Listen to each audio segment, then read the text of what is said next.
Welcome to the Sacred Heart Coaches Show, episode number 1 of the calendar year 2022. I'm Dan Gardella, joined by the head coach of the Sacred Heart men's basketball team, Anthony Latina, as there's no better way to chop up the new year than on the hardwood. And Coach, we'll just jump right into it.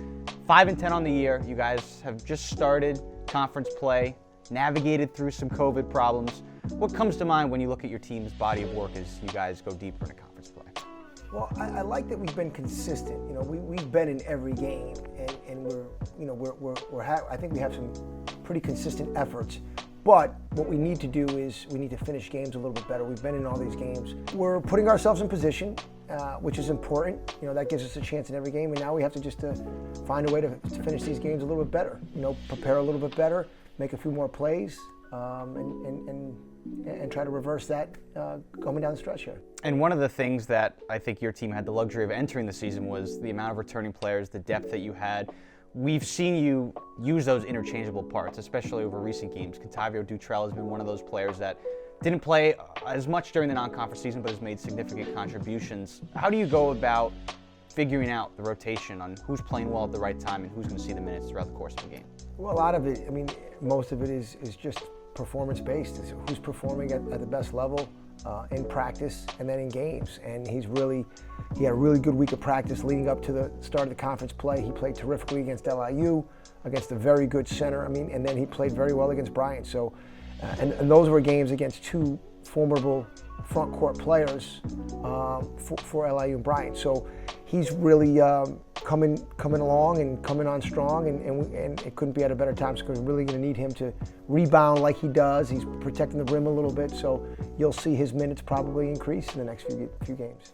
I want to highlight Nico Galette as well, your sophomore forward, who didn't see a whole lot of time in his freshman year, but has really come on, has made a huge impact for you guys this year. We've seen that track record at Sacred Heart where players take that leap and win Most Improved Player, or at least are in the conversation for it.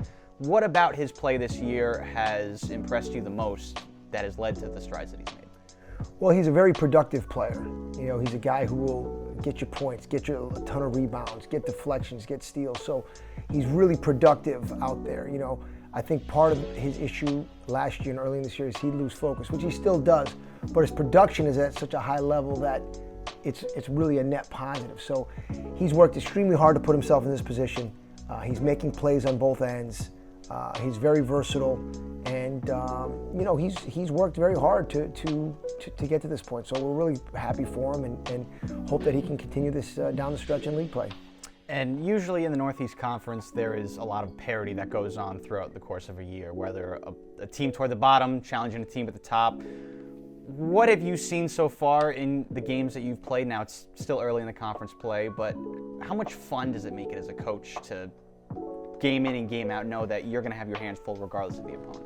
Well, it makes you old quick, you know, but listen, you have a chance in every game.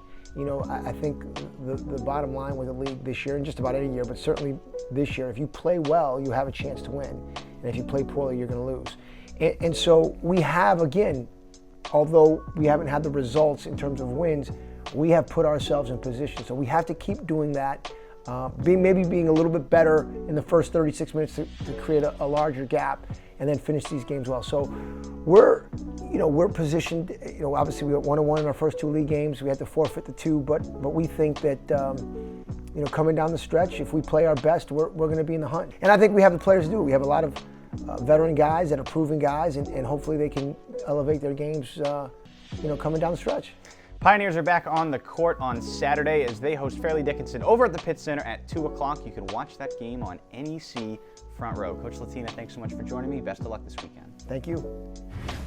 Welcome back to the Sacred Heart Coaches Show. We go from the men's basketball team to the women's basketball team as Jess Mannetti's team is just starting Northeast Conference play. Jess, welcome back to the studio. Thank you. It's always great to be here. So whether it's through forfeits or through your team's play, you guys are 3-1 to start conference play. What have you seen in practices and in the few games that you've had that has encouraged you as you begin the conference journey? Well, we're super excited to be 3-1, having only played 2 games. So I think we've seen a peak and a valley in conference play, right? We start off with Bryant. We're firing on all cylinders. We have a lot of confidence getting our shots off, knocking some down at home. Wagner comes in, we know that Wagner's a really tough team. We have to fight for 40 minutes and we have some drop-offs. So I think for us, we haven't played a ton of games. Wagner was our 9th game that we've played, and it's still really early, both in conference and in our play season.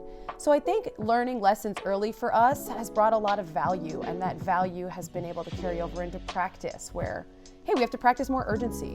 We have to practice doing a better job in our execution.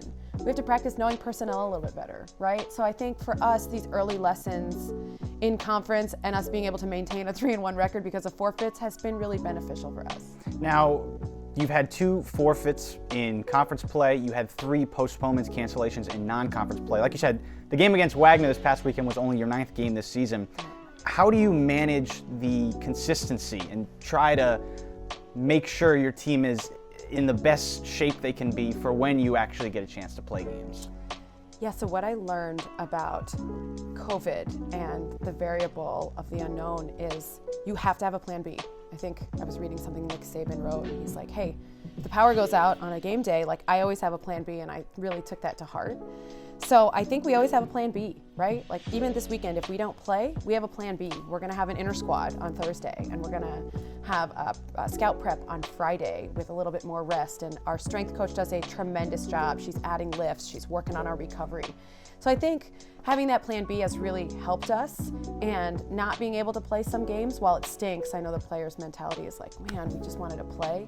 They know that, hey, we have one game, we gotta take care of business, and we just have to put our best effort towards that. I want to highlight one player specifically that is actually on the board right behind us. Sonya Smith has taken the leap in her junior year. She's leading scorer, leading assists. What has she done? I mean, we've talked about it in the preseason, the strides that she's taken from her freshman year to sophomore year. Now we're seeing it from sophomore year to junior year. What are you seeing through the coaching lens that has impressed you? Well, she had a really tough sophomore year, right? We talk about it. She admittedly talks about her kind of sophomore slump. She was really hungry to get back and to prove, hey, like, I'm ready. She came back in tremendous shape. Like, look at her body. She's so strong. She's worked so hard on her game. And she's really embraced this upperclassman role of being a leader, right? Now she's a point guard, 3 years in the system. She doesn't really play behind anyone. She has really embraced her opportunity to emerge and kind of show, hey, like, I'm here. This is who I am. I'm ready to contribute to my team. And we need her, right? Like, Dree does a tremendous job for us.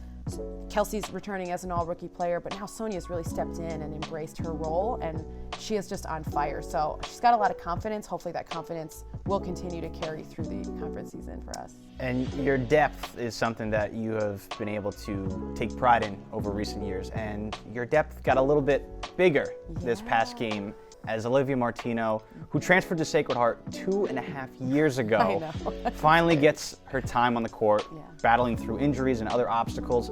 How special was it to have her on the court, whether from your perspective or the team's perspective, to see her hard work finally paying off? It's been incredible. I look back at the journeys that some of our players have had, and she stands out in my mind. You think about Dree's journey, Sonya's journey. Now we're talking about Olivia Martino, 2.5 years, transferred in, was a leading scorer where she was, sustained a concussion, was out, just out for a while. Didn't know if she was gonna come back. Didn't know mentally, emotionally, physically if she could just continue to push through.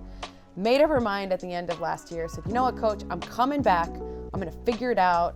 Went through all sorts of therapy, rehab, saw a billion doctors. A couple weeks ago, she gets cleared.